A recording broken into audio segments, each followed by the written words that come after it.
brought us into your house to come and welcome you, the virgin birth, so that we can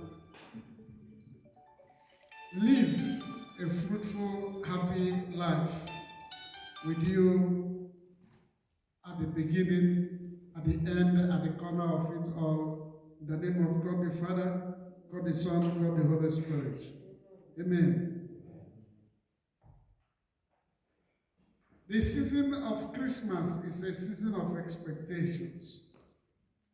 The season of Christmas is when people all over the world try to get ready for an event most people hardly understand, most people hardly know about. And governments are giving holidays. People take break from their work. People travel to see their loved ones. If you look every corner and cranny of every city, you see decorations. You see gifts flowing up and down. You see markets. Then you know that something great is being expected. And when you ask even the youngest of the children on the street, they will tell you Christmas is around the corner. Hope in a troubled world like the one we find ourselves today can be that consistent expectation that our future must be better and greater than our today. Supported by the Holy Book, we call this faith in Christendom. This is our faith, our hope that something good will happen in our lives.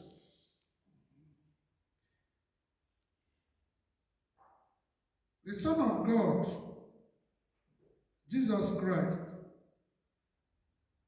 is the source of every Christian's hope and faith. Our faith as Christians is embedded on the Son of God. And the Bible described him in St. John's Gospel 1:1. Said, in the beginning was the Word, and the Word was God.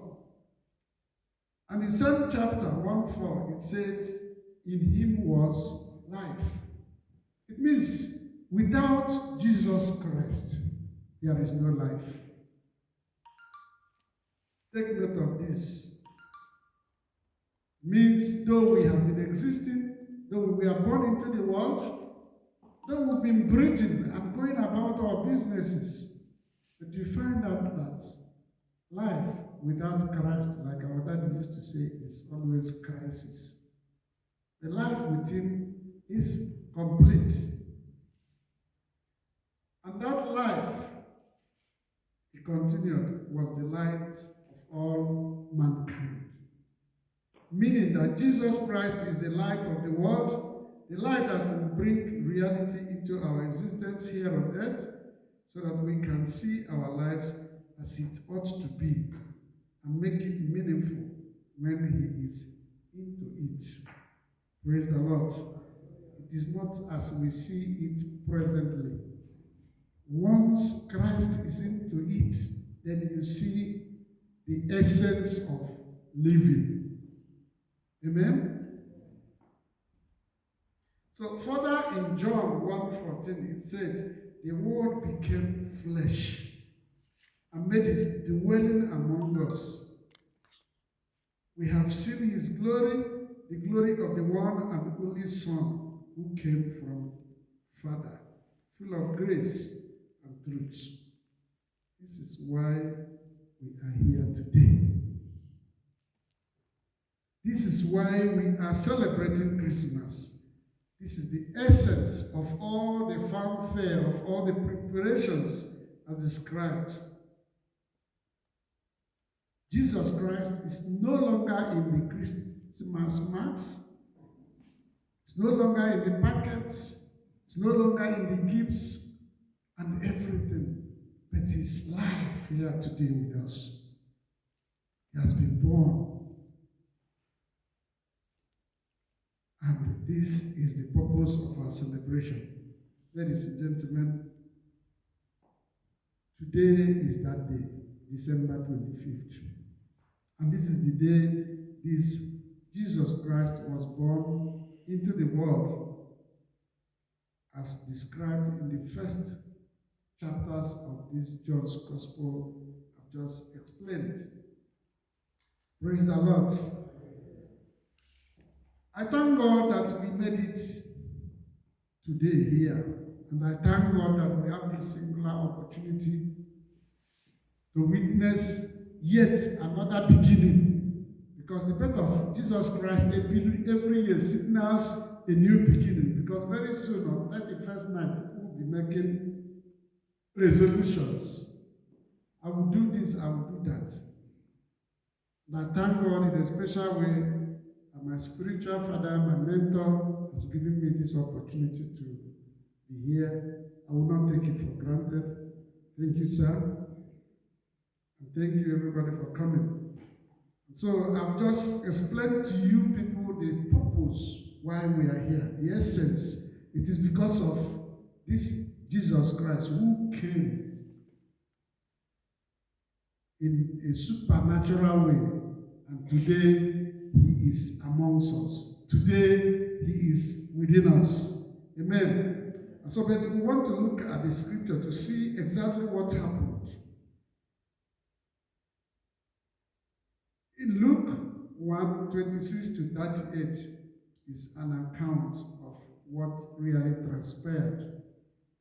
Luke's Gospel 1:26-38. He said, in the 6th month, the angel Gabriel was sent from God unto a city of Galilee named Nazareth, to a virgin espoused to a man whose name was Joseph, of the house of David. And the virgin's name was Mary. And the angel came in unto her and said, Hail, thou that art highly favored, the Lord is with thee. Blessed art thou among women. And when she saw him, she was troubled at his saying, and cast in her mind what manner of salutation this should be. And the angel said unto her, Fear not, Mary, for thou hast found favor with God. And behold, thou shalt conceive in thy womb, and bring forth a son, and shalt call his name Jesus. He shall be great, and shall be called the Son of the Highest. And the Lord God shall give unto him the throne of his father David, and he shall reign over the house of Jacob forever, and of his kingdom there shall be no end. Then said Mary unto the angel, How shall this be, seeing I know not a man?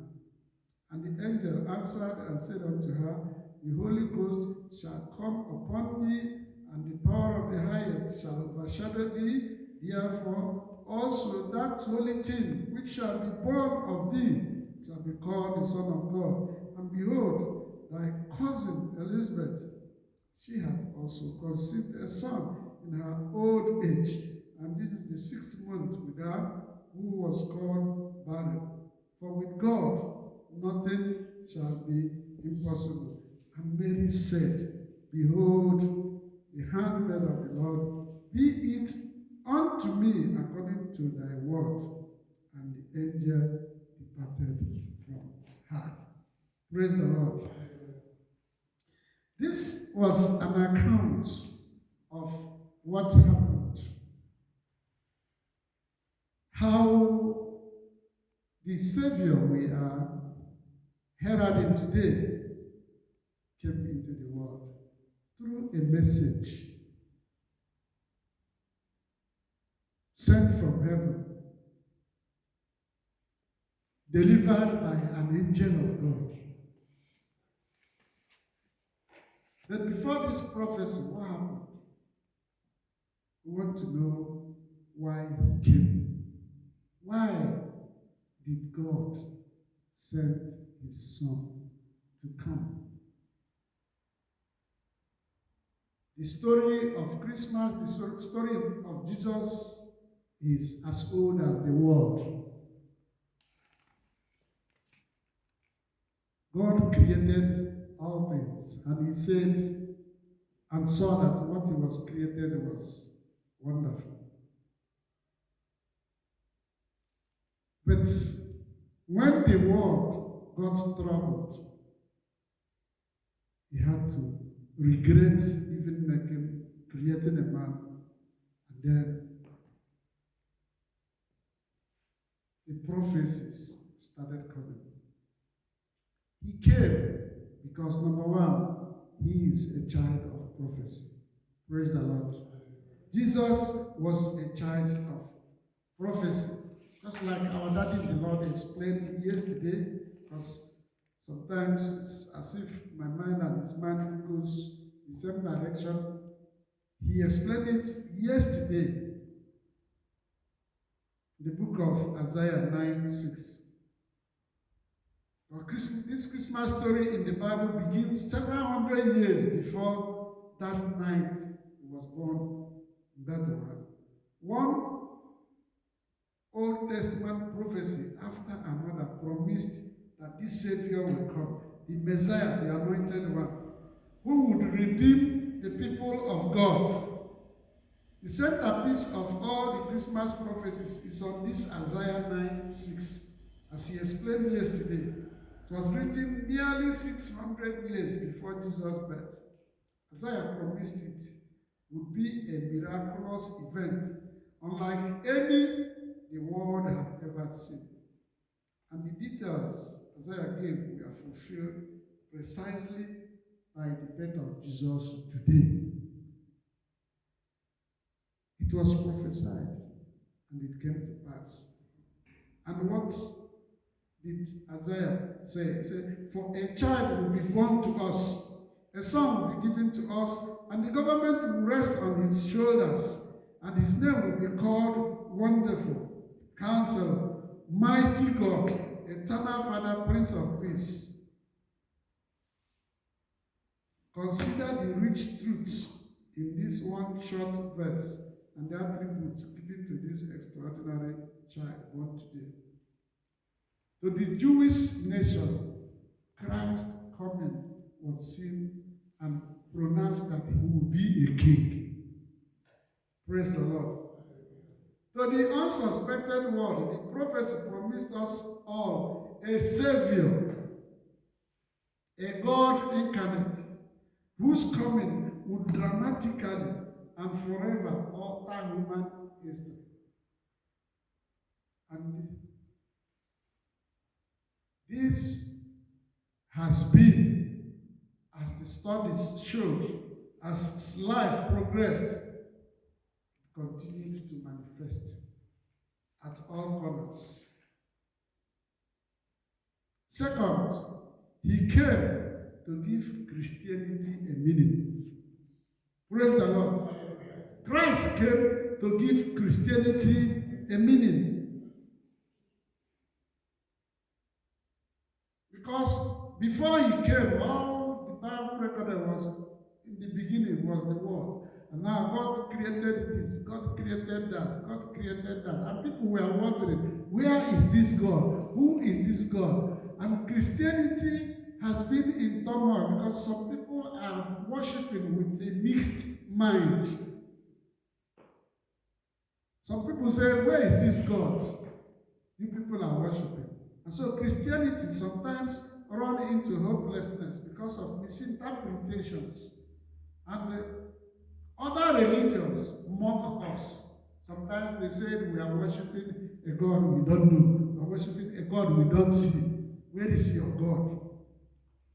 And so his birth was prophesied by a practicing, well-oriented prophet Isaiah. And it came to pass, meaning that as it was in those days in the beginning, it can still be with any truly born-again Christian today to get the revelations of the mind of God. Because through Jesus, the proof is here today, written and documented in the Bible.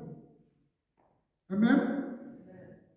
It was a prophet of God. It was somebody who was worshiping God. It was a prophet that dedicated himself to the things of God. God revealed to him something that came to pass hundreds of years to come.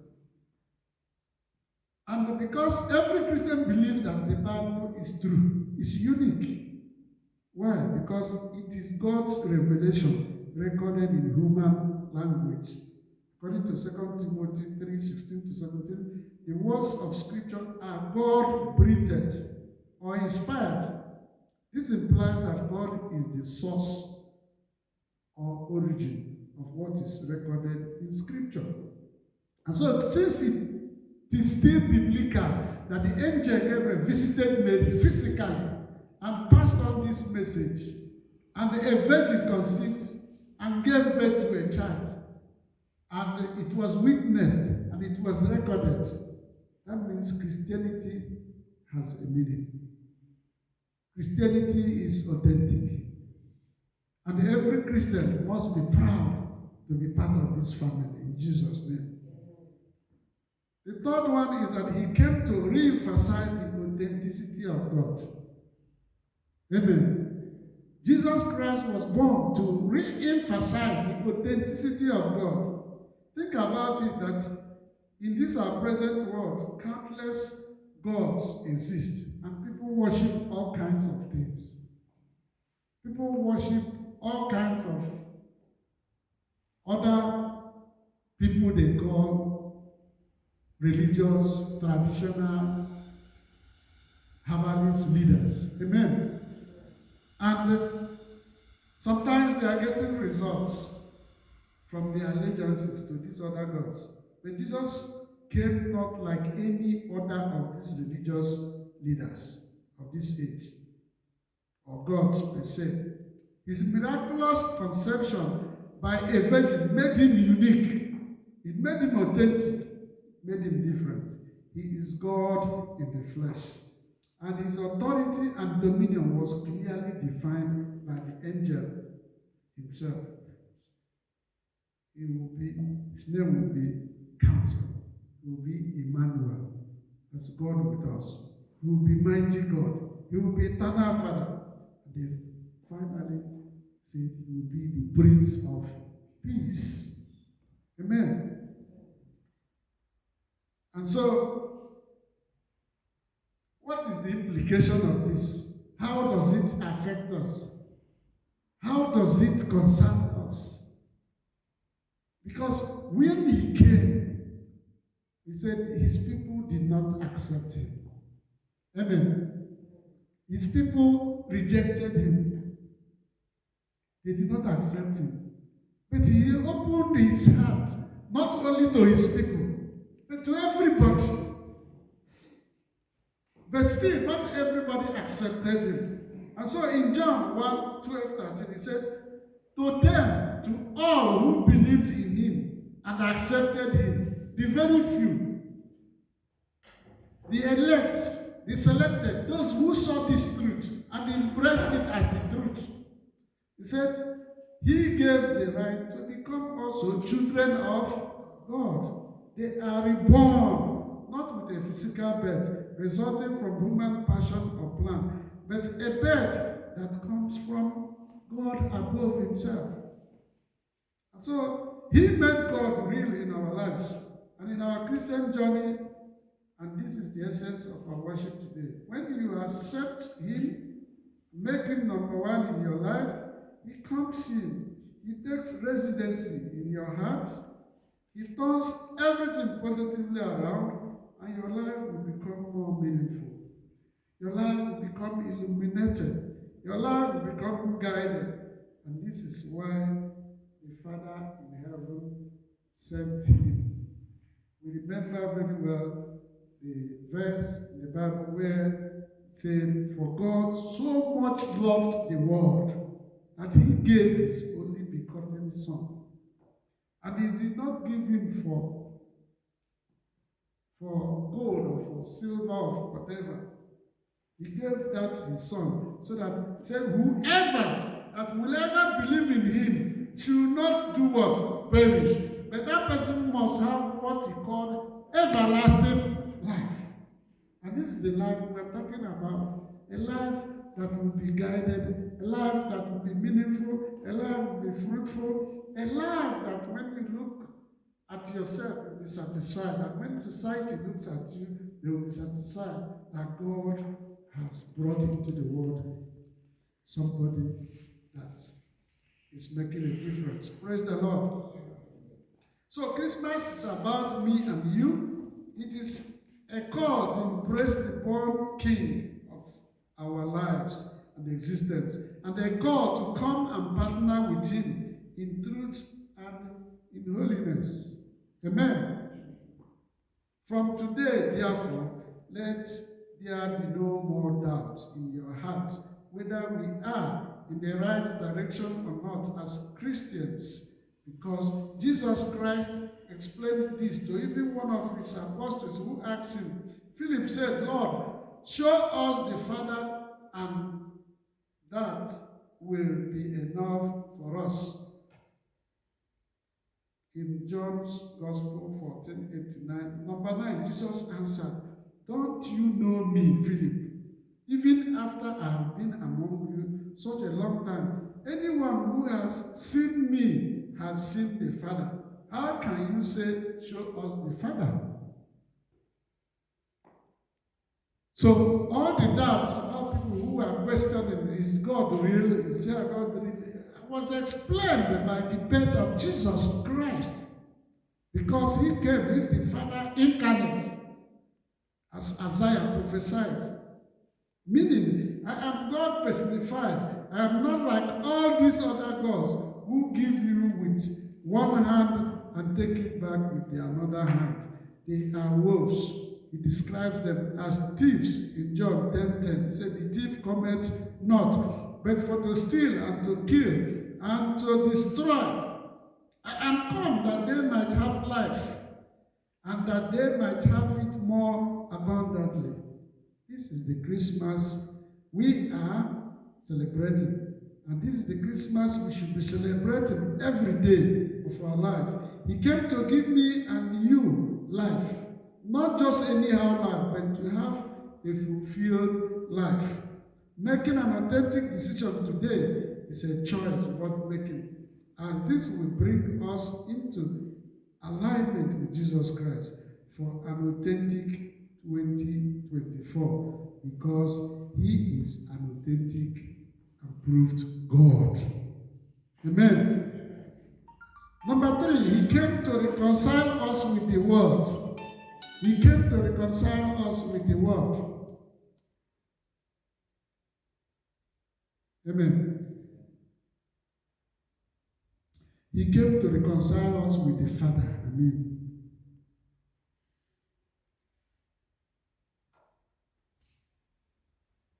In Ephesians 1:7-8,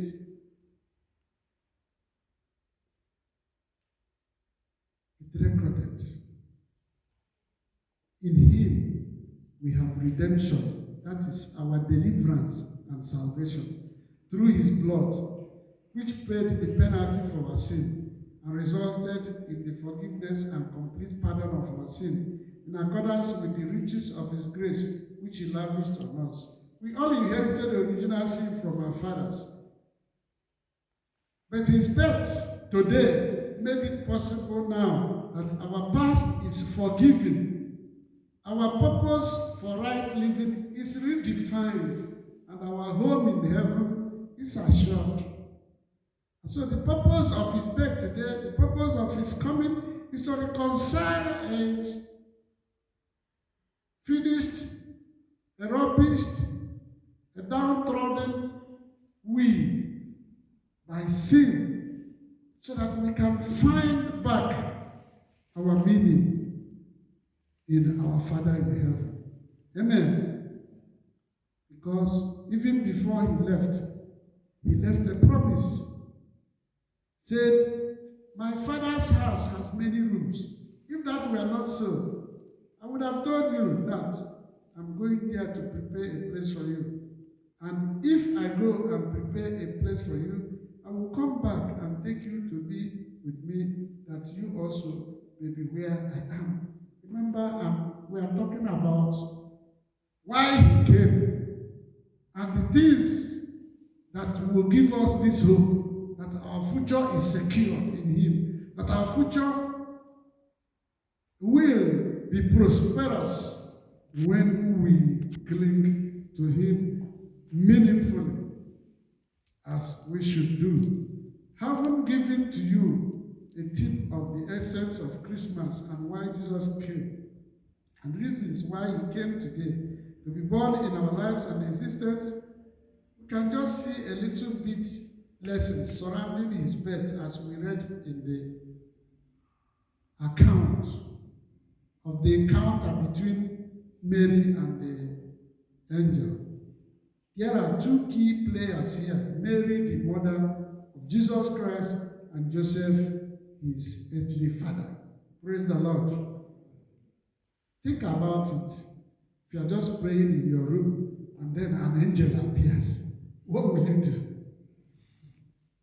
Something you don't have, something what will you do? You'll be afraid. Amen.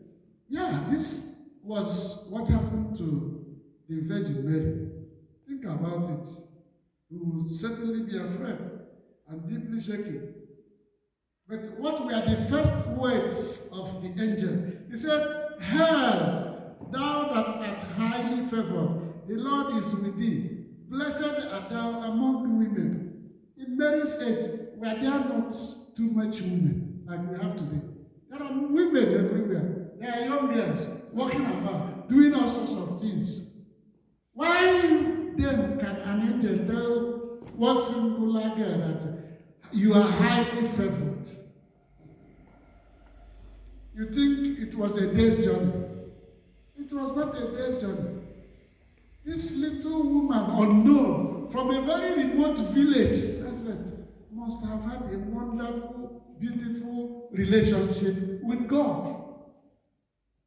When others were looking for so many things, how to clothe themselves, how to make makeup, how to run around, men and women and so on, this woman must have been about what heaven, what God wants and what he is doing.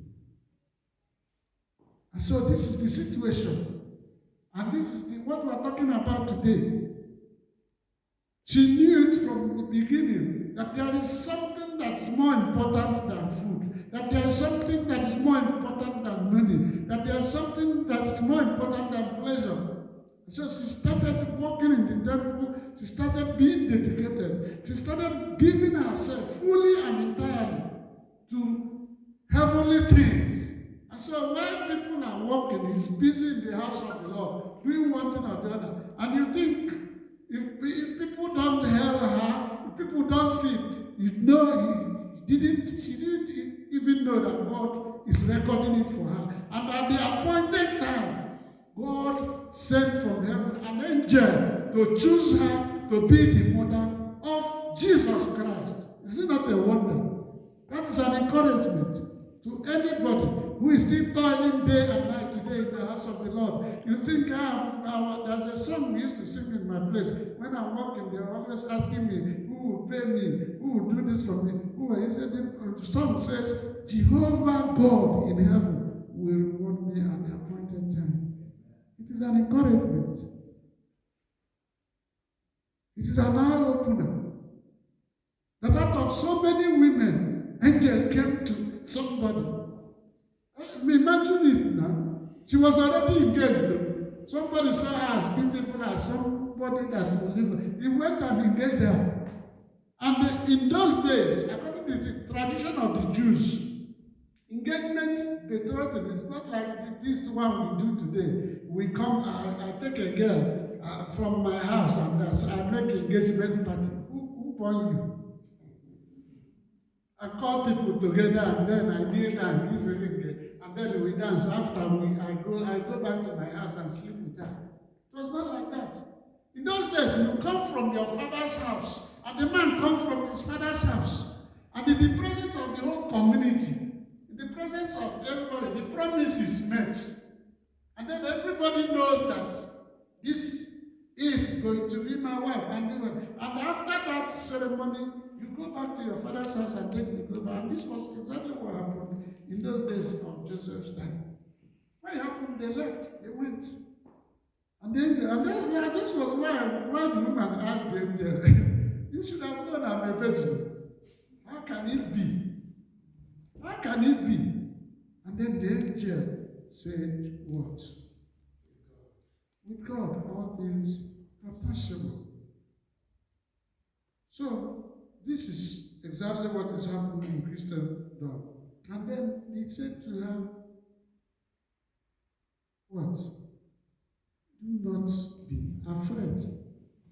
Do not be afraid. Meaning, in 2024, so long as you accept Jesus Christ as your Lord and personal Savior, any situation posing fears in your heart and presence will receive a thunderous heavenly calm of do not be afraid.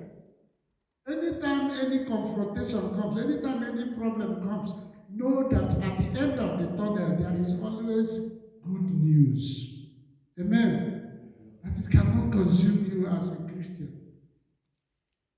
Mary was deeply shaken, but the angel calmed her down. Don't worry, you have found favor in the presence of God. And that's why sometimes I like challenges, because at the end of each of my own personal challenge, I see God telling me why it came. I see God showing me why I am being tormented. I said, so I've stopped, it's a long time I stopped asking why me, but when it comes, I say, thank God. Like anytime you call our Father, I say, by God's grace, I learned it and it's working for me. Whatever comes is God's will. And I keep telling people, my only problem is that I don't have a problem at all. It's not that the problems are not there, but they are not overwhelming so that my Lord has not given me solutions. And so that should be our portion today, because the person of Jesus you came to welcome today knows it already before it comes. He knows that we are living in a troubled world, because he even told us in John 16:33, he said, in the world you shall have tribulations. And that is the essence of our Christianity. That is the essence of our coming close to it. It's not by carrying the Bible on our head. It's not by showing the people are more religious than others. The one you do with him at the enclosure of your room, of your house, is what matters. If your conscience does not condemn you, no human being will. Amen. There was one man of God, people criticize him, and say, no problem. When you people call God and ask him, and then if you check with God, and if you can do the extent I've done with my God, then you are free to criticize me. Because you think it's not a day job. Praise the Lord. And so he told us, his name today is all we need. Our Father in heaven exalted him above all things. That's one thing that must be paramount in our mouths, in our hearts. So as we praise him today, let us know, as our daddy told us yesterday, it is only the name of Jesus Christ that can take us out from every problem we are having in life. Because to exalt is to raise to the highest of heights. God exalted him. To highly exalt emphasizes that there is absolutely nothing above the person or thing being highly exalted. God has highly exalted Jesus Christ and made him Lord over everything. He has placed Jesus above all other things, above all the principalities and powers, above the situations we are going through, about sicknesses, about things that are impossible, like the virgin conceiving, giving birth. Is near impossible, biologically, scientifically speaking. But he said, with God, nothing shall be impossible. In the same way, in every situation, in everything that is confronting us, in our families, in our battles. Sometimes, last time, somebody we were in a conference, because every Tuesday we have this video conference with this ministry, and I was asking them, they told me to comment. I said, what I don't understand is this Bible verse that said, a man's greatest enemies are members of his own household. Why is it that we are all involved? Everybody is involved. The greatest attack you are having is from the members of your family. Even when you're feeding them, even when you're helping them, they will find a way to find you trouble. If you do, trouble. If you don't do, wahala. Then I was telling them, why is it like that? And all these things are in fulfillment of the scriptures. The scripture said it. But it is a pre-warning to us that we will see all these things. And like we are saying today, when it comes, you don't need to complain. The angel went to Joseph. Joseph said, look at his own character. How can you engage somebody? You have not touched her, and she confronts you with a pregnancy. If you are asking issues, what will you do? Romeo, if you are issues, what will you do? You don't touch her. That is, he said, I'm pregnant. He said, you talk about Holy Ghost. What will you do? He said, what are you doing? The man was worried. But there's one thing I love there. The Bible described him. He said, because Joseph, her husband, was faithful to the law. Which law? Which law? The law of Moses. And because he fears God. Because in those days, the implication of a girl getting pregnant is they will stone her to death. Order? And then she was already in the public because the betrothal, the engagement was in the presence of the parents. And so you can imagine the mystery of the whole thing. And because this man fears the Lord, and then he was afraid of the Lord, he was worried inside him. But the Bible said he did not want to bring this woman to ridicule. Can you imagine that? If it will be me and you, I'll take microphone now and announce it. Look at this one. Don't say, look at this one. I thought I would do this. Look at this one. But it has disgraced me, has done. But can we learn from this example? From today, that not everything that we are like a family now. Not everything now that concerns me, that concerns the third party. I don't care. I don't care what my father will say. I don't care what my mother will say. I don't care what my friends will say. What matters is this matter is between me and you, God. What will I do? Mighty God, this thing passed me. This thing is above me, but I don't even want my wife to know. I don't want my husband to know. I want you to tell me what to do. The Bible said, while he was saying that, the person he had a relationship with, the person he consulted, sent an angel. They came in a dream and told him what to do and warned him. And gave him the message, which means anytime you are intensely, committedly, go to God with any challenge that is worrying you, please, when you wake up, remember that God must have left a message for you. And the Bible said, Joseph woke up from the dream, and then he took Mary home as his wife. So total obedience to the will of God is the ultimate. God bless you all.